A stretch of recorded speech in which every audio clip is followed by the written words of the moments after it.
I think at Multi-Act we have a very different approach. So we are adherents of the Austrian school. We think that most of the macroeconomic models that are widely prevalent in the financial industry, which are either dynamic, stochastic, general equilibrium models, which is actually, by the way, the models that central bankers use, or Keynesian or neo-Keynesian kind of models, are actually deeply flawed in that they don't really sort of address the credit impulse and credit growth. For example, dynamic, stochastic, general equilibrium models don't really even take the level of debt in an economy into account in terms of what are the outputs that they get. And as adherents of the Austrian school, what essentially what we focus on is where is the credit impulse coming in. So in other words, when you have got credit growth which is substantially high than, let's say, GDP growth, what we try and look at is where is that credit going first, because that's essentially where you're going to get the excess.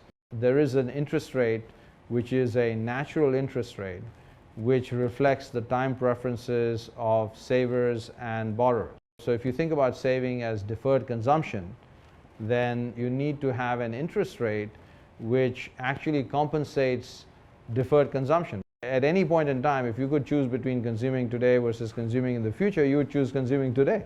When you start tampering around with these interest rates, you actually cause an imbalance between savers and borrowers. And that imbalance in a financialized economy is made up through credit growth, so to speak, which is actually not backed by genuine capital formation or genuine savings behind that capital formation. Almost inevitably, any attempt to manipulate interest rates to bring about a short-term consumption boom is going to lead to a bust, and often the bust is bigger than the boom that you generate. We almost always sort of like to try and understand where is that credit impulse getting manifested first, because wherever it's getting manifested first, that sector is going to boom.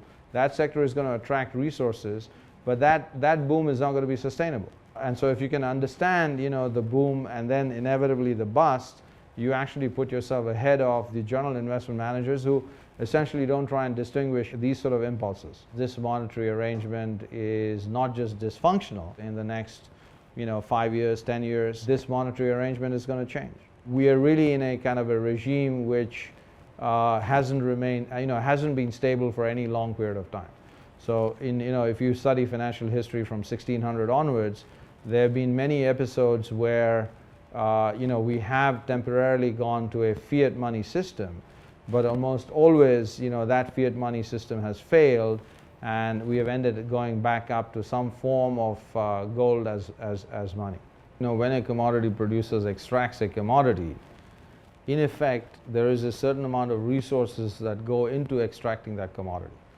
So again, when you think about savings, that the resources that are expended in extracting that commodity is in effect the savings that are kind of wrapped up in that commodity. It just so happens that gold is the commodity money par excellence. The reason is that all the gold that has ever been mined exists more or less today. I think the loss has been almost negligible. And so in many ways, gold as a commodity money is the best form of money that you can have. And so in 3,000 years of history, through trial and error, not because of any central bank, not because of any any mandate from anyone, gold has ended up being men in voluntary exchange determining that this is the best form of commodity money.